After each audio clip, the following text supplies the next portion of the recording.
The stones beneath your feet are not the beginning of Rome. They never were.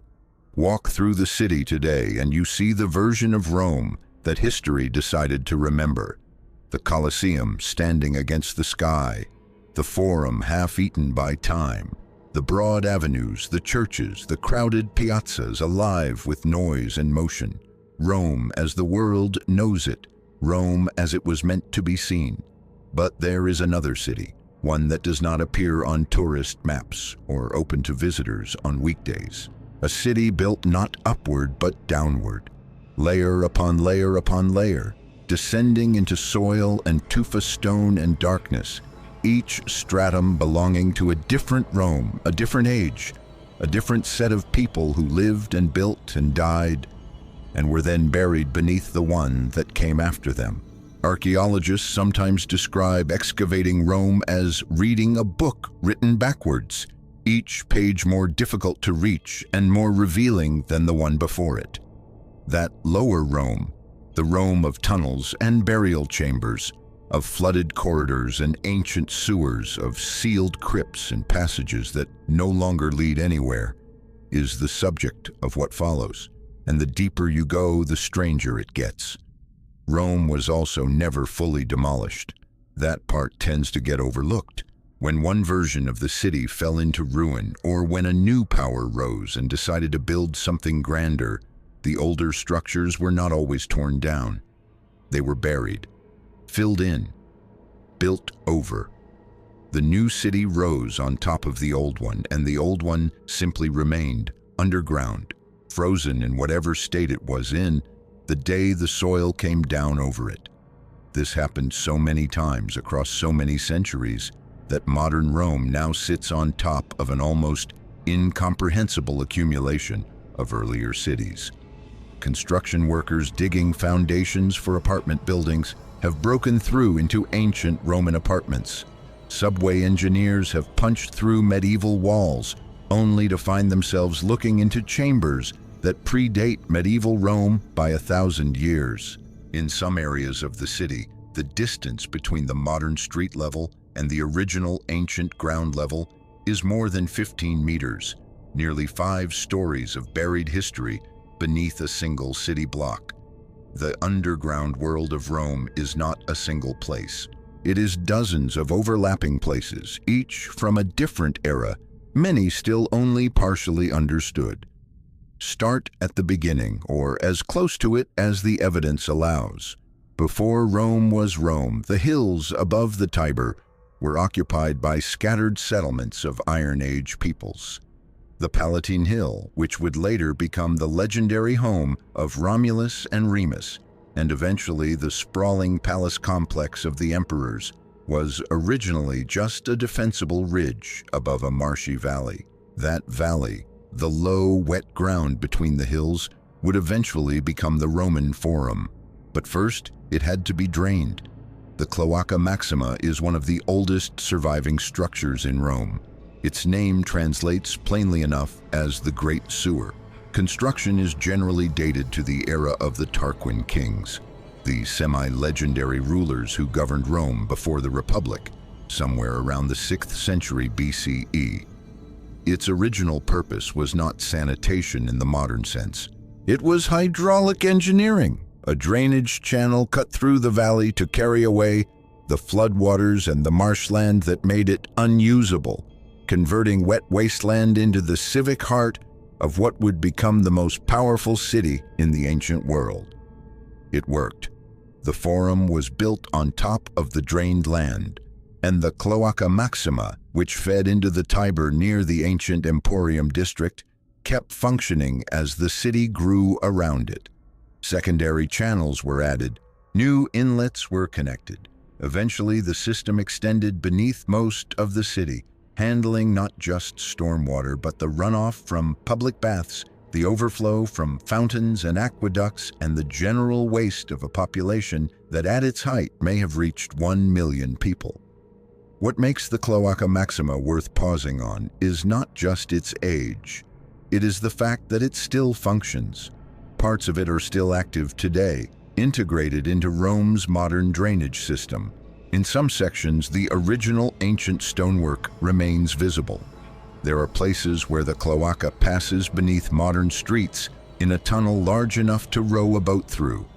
And historically, that was not a hypothetical.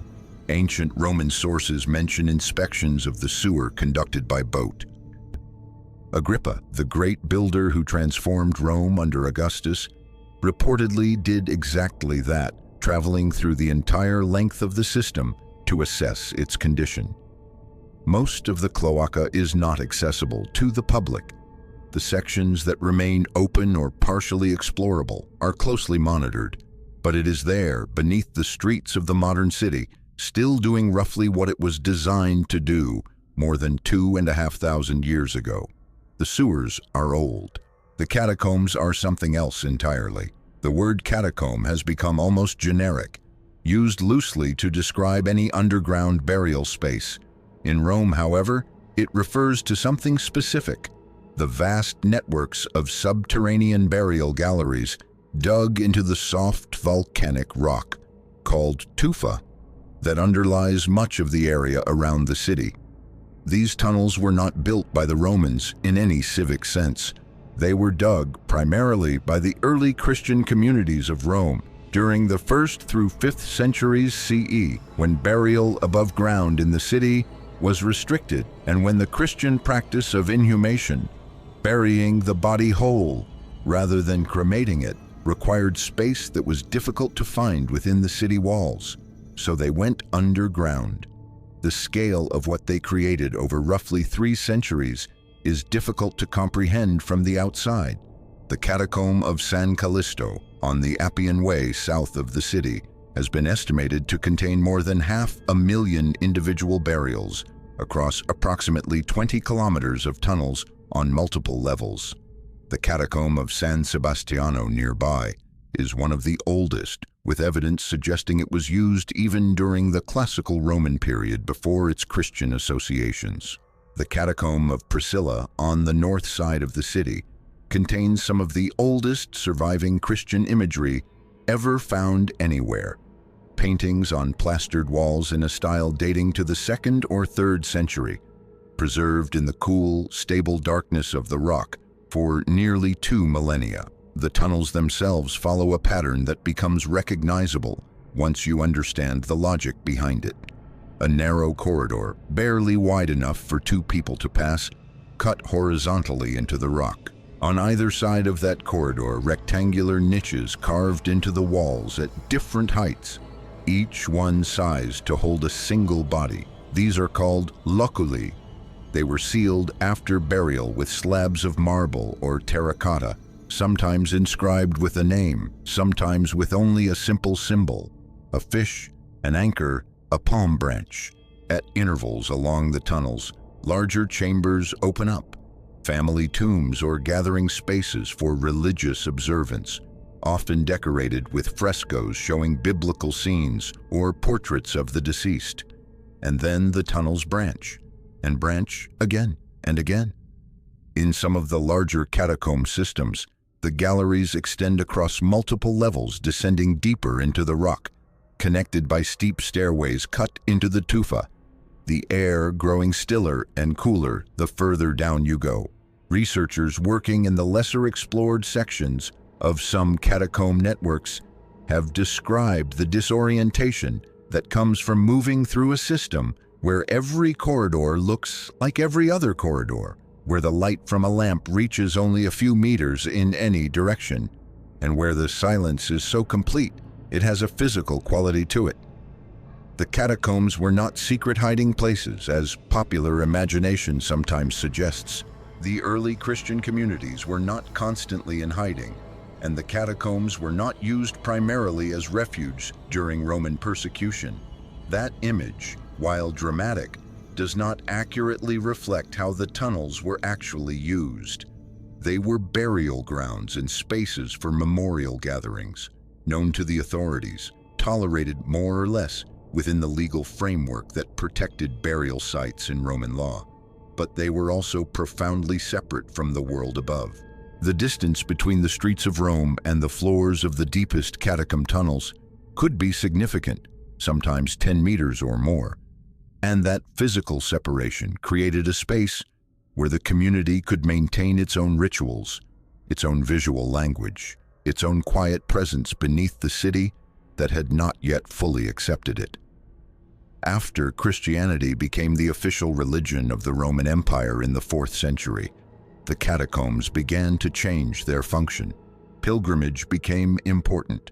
The veneration of martyrs whose remains were believed to be present in specific tunnels. Popes were buried there. The tomb of Pope Damasus in the catacomb of San Callisto became a major site of religious significance. But over time, as Rome's fortunes declined and the population of the city shrank during the turbulent centuries of the early medieval period, the catacombs fell out of active use. Many were sealed. Some collapsed.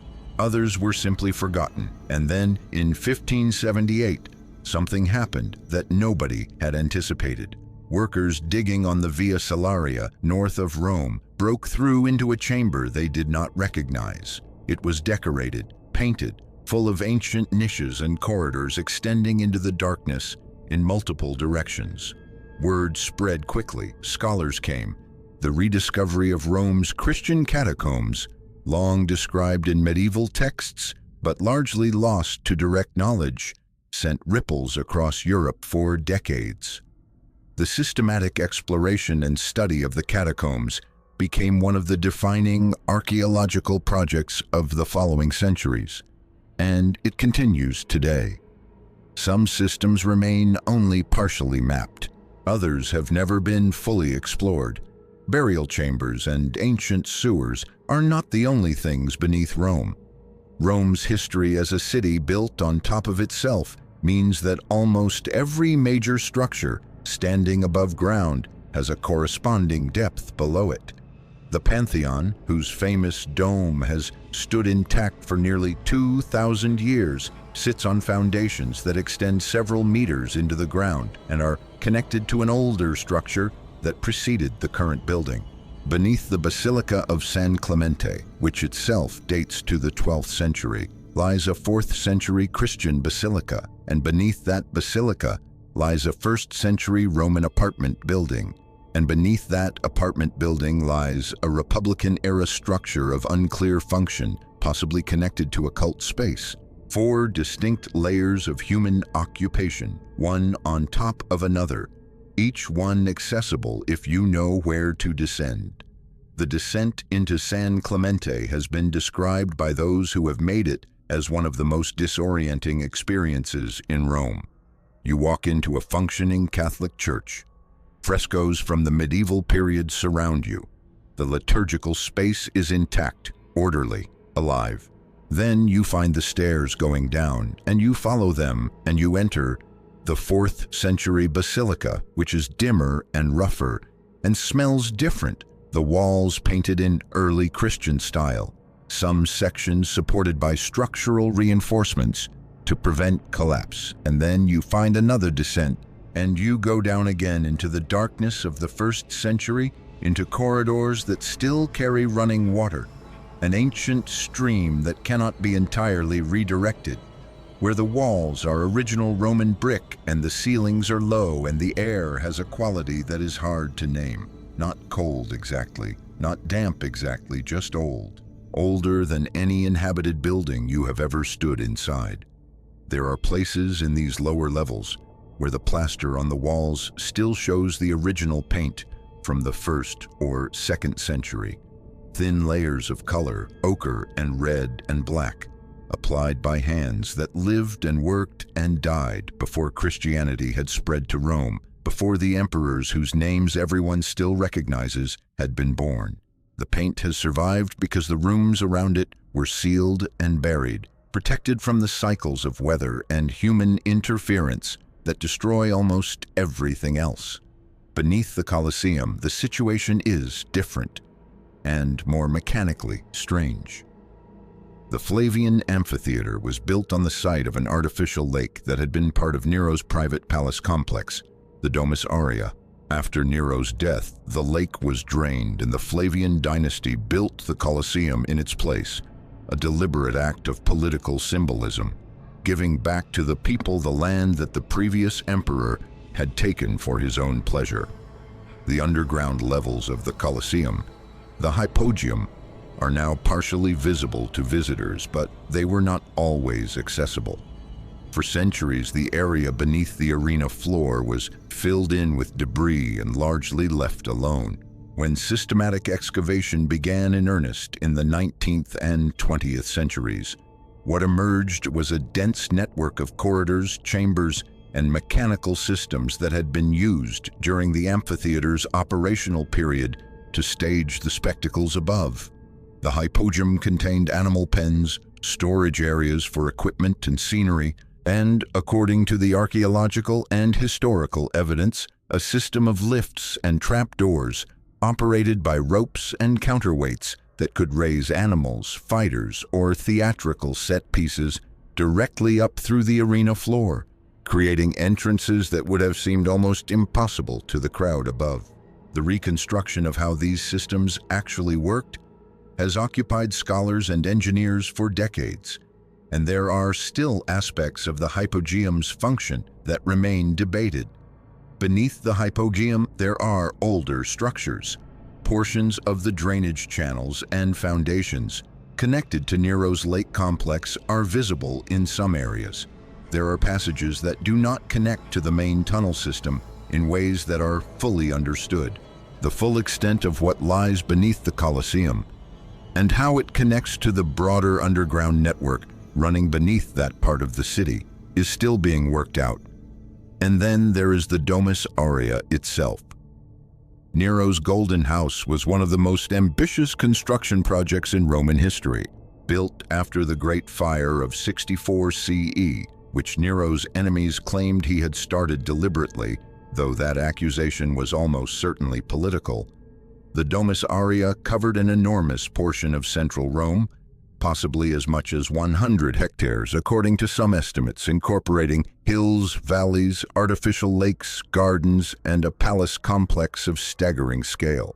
Ancient sources describe rooms whose ceilings rotated, pipes that sprayed guests with flowers and perfume, walls encrusted with mother-of-pearl and gold, and a dining room designed to represent the cosmos itself. After Nero's death, the palace was stripped, buried, and built over by his successors. The Colosseum rose over its lake. The baths of Trajan were built on top of portions of the palace itself, using its vaulted rooms as foundations. The Domus Aurea disappeared from the surface of Rome completely. And then, around the late 15th century, a young man in Rome fell, or climbed, accounts vary, through a hole in a hillside near the Colosseum, and found himself inside a series of painted rooms. Word spread. Artists came to look. They had to be lowered on ropes in order to reach the painted walls and ceilings, hanging in the dimness with their torches to study the imagery. The paintings they found were strange by the standards of the time. Intricate, fantastical, incorporating figures and animals and architectural elements in a fluid, playful style quite unlike anything visible above ground. The artists who descended into those rooms gave the style a name based on the Italian word for cave, grotesque. Grotesque in its original sense. The influence of those underground paintings, absorbed by artists like Raphael and Pinturicchio, spread through the visual culture of the Renaissance and altered the direction of Western art in ways that are still felt. The Domus Aurea has been the subject of ongoing archaeological work for centuries. Even now, a significant portion of its rooms remain inaccessible, buried too deep, too structurally unstable, or simply beyond the current capacity of excavation teams working in a densely populated modern city. What has been found is considerable. What has not been found may be more so. Below the churches of the Esquiline Hill, researchers have found evidence of Roman-era spaces that were later adapted into Christian worship sites, themselves later buried under medieval construction.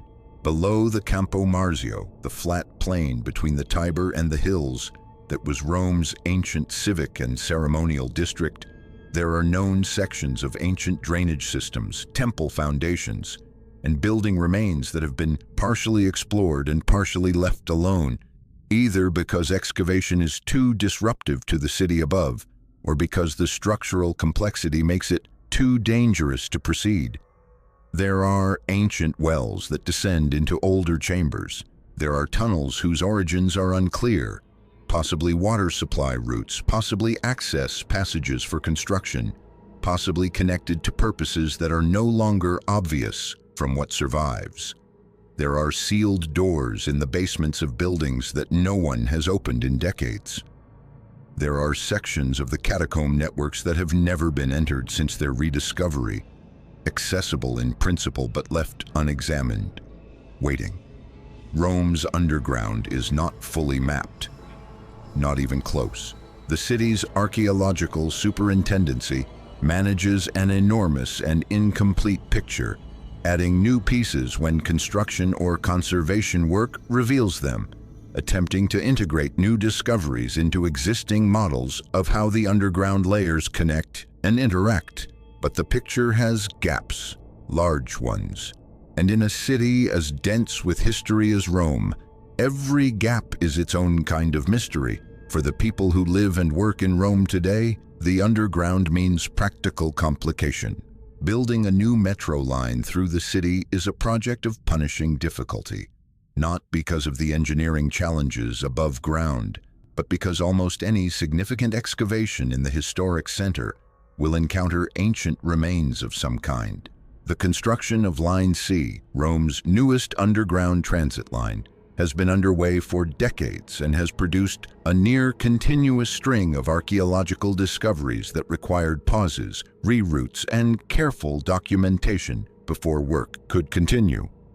Archaeologists have found entire warehouses from the imperial period, complete with storage jars still in place, sections of ancient roads, the remains of structures that do not match anything in the written historical record. For researchers, the underground never fully resolves. New passages surface, old explanations get revised. The more carefully any section of the underground is examined, the more it tends to complicate whatever assumptions were held before it was opened. And for those who descend into the accessible parts, into the catacombs with their painted walls and carved niches, into the lowest levels of churches like San Clemente, into the exposed sections of the Domus Aurea, where Raphael's predecessors once hung from ropes to study painted ceilings in torchlight. There is something that survives the centuries and the scholarship and the guided tours. It is the quality of the silence, the particular stillness of a space that has not changed, not been repainted or renovated or updated in a very long time. The closeness of walls plastered by hands working in lamplight before any of the world's current nations existed. The sense that the city above, its noise, its crowds, its constant reassertion of the present, is not only far away but somehow irrelevant. The city Rome presents to the world is stone and sky and 2,000 years of accumulated grandeur. But the city it holds in its soil is something quieter and stranger and older. A record that was never meant to be a record. A city that exists not because anyone preserved it, but because it was buried too deeply and too completely to disappear. Some of those rooms have been waiting in the dark for 15 centuries. A few of them are still waiting now,